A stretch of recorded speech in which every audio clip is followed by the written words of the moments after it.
Good morning, everyone. Will Dupree here in the KXAN Live studio. We appreciate you joining our stream. We are about to carry a news conference here in just a moment involving the U.S. Attorney for the Western District of Texas, and as you can see, other members of law enforcement agencies. They're gathered behind him. They're going to be talking about Operation Undaunted, which is an effort, according to the prosecutor, to deal with a rise in violent crime here in the Austin area. We have few details about this time. Apparently there's 4 aspects to this operation. There you see just behind the federal prosecutor there, the Pflugerville police chief and some other officials there. All gathered to assist in this particular effort. There's Chief Brian Manley with the Austin Police Department. Let's go to this news conference now, and you can hang with us for a little bit as we carry this in full. Again, the U.S. Attorney for the Western District of Texas is announcing Operation Undaunted to deal with violent crime in the Austin area.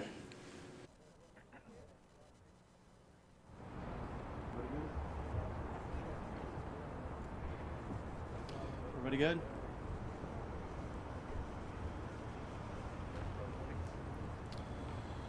Okay. Good morning, everybody, and thank you for joining us today.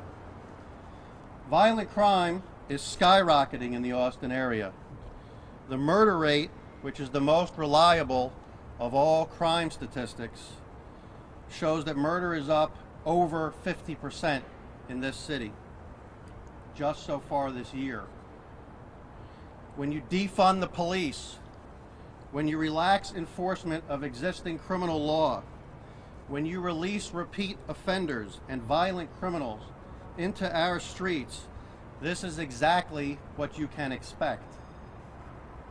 The federal government cannot possibly fill the void created by a massive reduction in the Austin Police Department's budget. That dangerous and reckless move inevitably results in more crime, more innocent victims. Its devastating effects are already becoming painfully evident here in Austin. But we simply cannot and we will not stand idly by and watch as violent criminals take over the streets of our communities and harm innocent victims. The men and women behind me represent district attorneys, police chiefs, federal law enforcement leaders, county sheriffs, and military leaders from the Texas National Guard, all here in the Austin area and our surrounding counties and municipalities. Many of these men and women risk their lives every day to protect our communities, as do the officers, deputies, agents, and assistants that they supervise. We are all standing together before you today to say to our community, both to those who follow the law and those who refuse to do so, that we will do everything we can to protect innocent life, interrupt violence, and restore peace to our neighborhoods. Despite the challenges of the coronavirus and the unfair and overbroad vilification of the law enforcement community, we remain undaunted in our commitment to protect the residents here in Central Texas and throughout the entire Western District of Texas. Operation Undaunted represents our commitment to combat violence and restore peace to this community. There are 4 main components or pillars to this initiative. Each one draws on the partnership between federal, state, and local law enforcement, as well as prosecution authorities. The first pillar involves increased use and exploitation of NIBIN. NIBIN stands for the National Integrated Ballistics Information Network. We will focus the power of NIBIN on aggressively investigating shooters, the most violent offenders in our communities. NIBIN is an investigative tool that compares ballistic evidence gathered from crime scenes and recovered firearms to reveal linkages between offenders and violent crimes. It shouldn't surprise anyone here or anyone listening that violent drug dealers, armed robbers, and gang members who fire their weapons on our streets often do so more than once, Linking these incidents is an important step in identifying the worst offenders and criminal organizations and getting them off of our streets.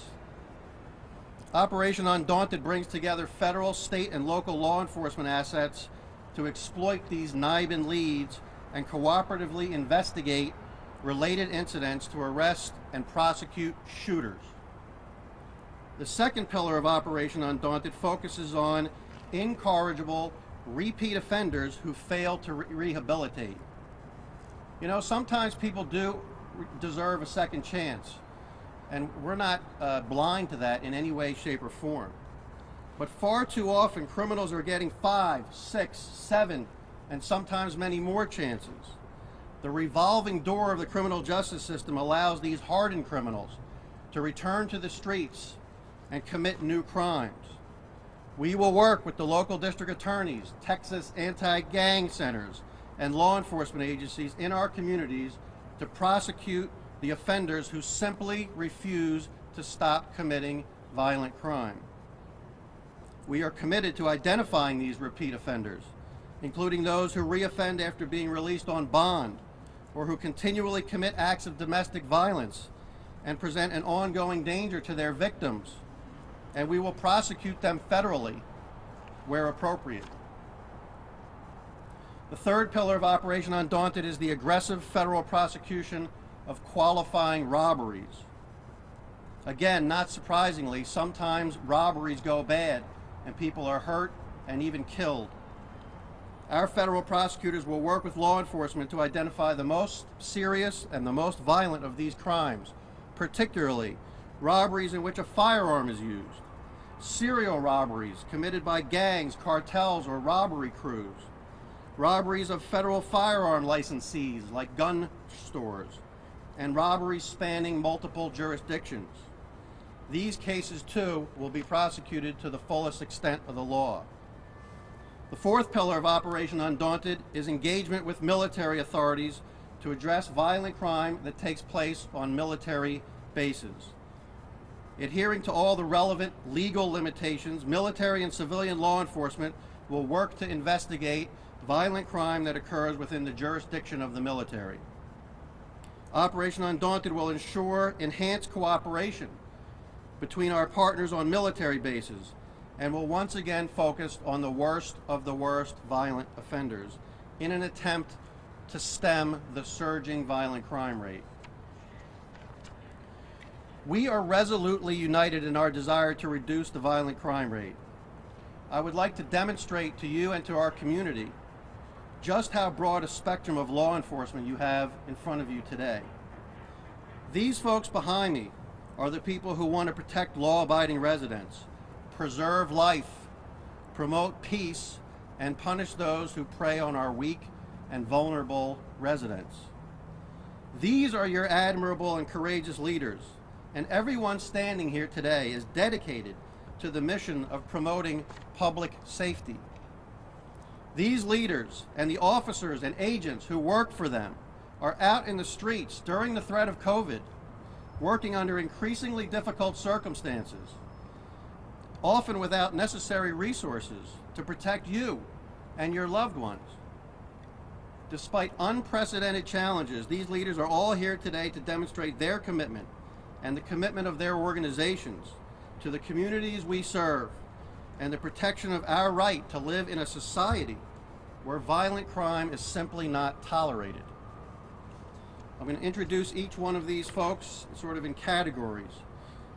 For district attorneys, we have Sean Dick, the Williamson County District Attorney, and Tanya Allsweed, who represents the 452nd Judicial District, is the representative of that district. It covers Edwards, Kimball, Mason, McCulloch, and Menard counties. We have police chiefs and sheriffs here today. Brian Manley, the Austin Police Department Chief. Alan Banks, the Round Rock Police Department Chief. David Carter, the University of Texas Police Department Chief. Mike Harmon, Cedar Park Police Chief. Tom Radford, the Lakeway Police Chief. Jeff Barnett, the Kyle Police Chief. Jessica Robledo, the Pflugerville Police Chief. And Dwayne Shaw, the Chief Deputy at the San Saba Sheriff's Office. For the state of Texas, another one of our great partners, We have Steve McCraw, the Director of the Texas Department of Safety, Todd Snyder, the Regional Director of the Central Texas Region of DPS, and Dwight Mathis, the Chief of the Texas Highway Patrol.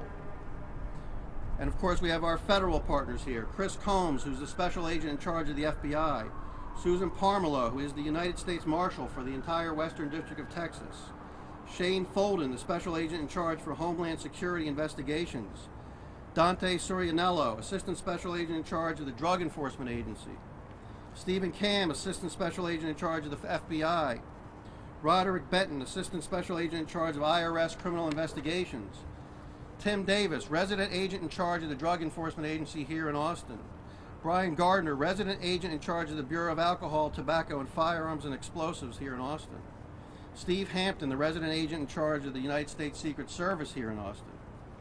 We also have Captain Barry Elliot from the Texas National Guard General Counsel's Office.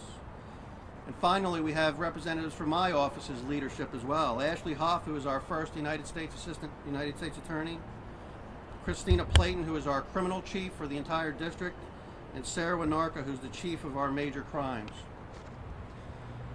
As I said in the beginning, we cannot make up for the lack of support for our law enforcement partners, but we will never abandon our mission to protect the law-abiding people of our community. And we will most certainly not do so now during these most trying of times. And that's the message we need to get to our community today. You should know that today's announcement here in Austin is the first related to Operation Undaunted, and we plan on rolling this same program out elsewhere in the district.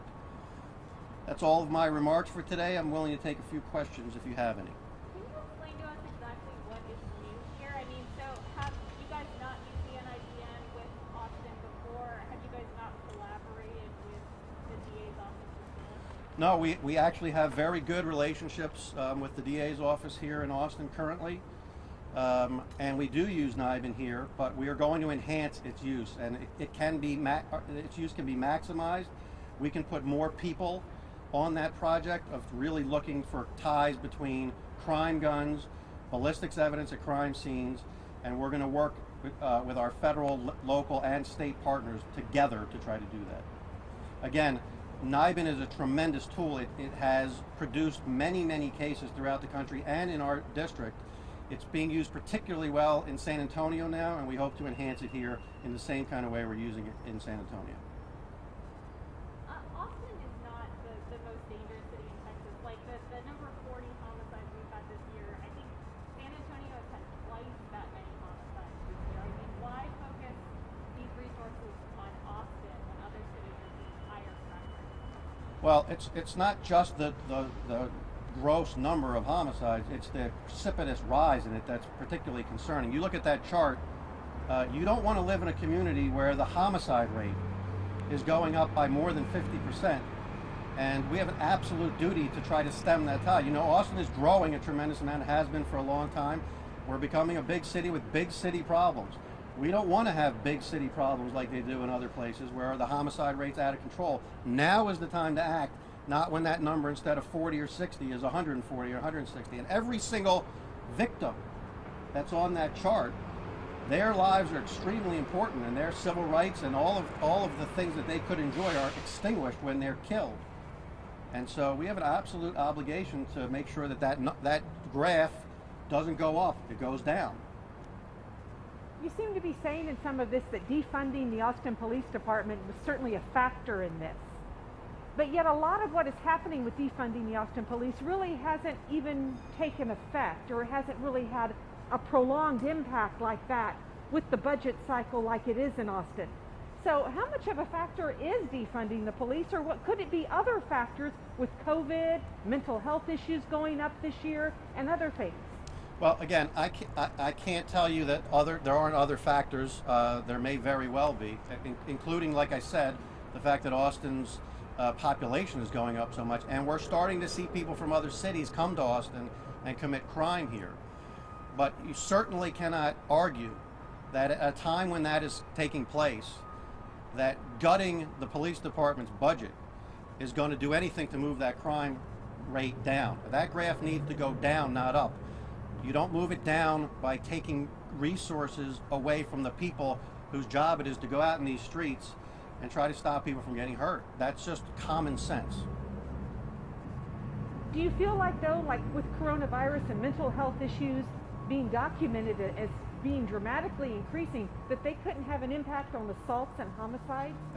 I wouldn't be surprised if they did, although if you think about it, with everyone in their houses, crime rate probably should go down if people aren't out and about and doing things. So I don't know the answer to that. We don't have a way of statistically determining whether COVID is responsible or what percentage it might be responsible. But I know if you take police officers off the street and you don't allow them to do their job, crime will go up, and particularly violent crime will go up. You know, people wake up in the morning, some people, not many, but some, wake up every day and their job is to commit crime. If they're violent drug dealers, if they're part of a robbery crew, if they're part of a gang, their job, like you get up in the morning to do your job, is to commit crime. The only thing that stops them from doing that is the police. And when they're not out there, they don't have the sufficient funds and resources to do their job. Those folks who wake up in the morning to commit crime succeed. I'll take one more question. Yes, ma'am.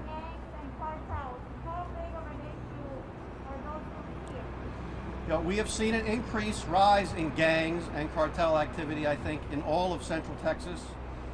Certainly, robbery crews is something that's particularly affecting the community now. And you probably have reported on stories where multiple commercial establishments have been robbed, and they're being robbed over and over and over again. And these robberies are getting increasingly violent. We're seeing firearms in more and more of them. That's a prescription for people getting killed. And again, that's why Operation Undaunted will focus on those types of cases and try to get those robbery crews, who are sometimes coming from other cities like Houston, to prey upon our citizens here to get them off the streets. Can you name gangs or cartels? Gangs and cartels are here. I'm not going to get into the specifics of what we're currently investigating. I can tell you that many of the folks behind me are hard at work on gang-related and cartel-related activities every single day. Last question. Yes, sir. Other crimes, like other crimes have increased in the city of Austin and Central Texas. What are we doing to combat the victimless crimes that are happening rampant in the city with no resources? We are not investigating. So that's a good question, and you know, white-collar crime is not a victimless crime, as it turns out. People say that sometimes, and we are hard at work in that building every day, and so are many of the people behind me fighting white-collar crime. It's not a victimless crime when people lose their savings, and there are victims, absolutely, but they're alive. And again, I'm not suggesting we will stop, and we won't. We will continue to work other categories of cases. We have enough resources in the federal government to be able to do that. This is a partnership. This is all the people behind me working together to solve violent crime and try to stop that graph from continually going up. And that's the most important thing we can do for this community, is stop people from getting hurt and killed. Thank you very much. Appreciate all your time.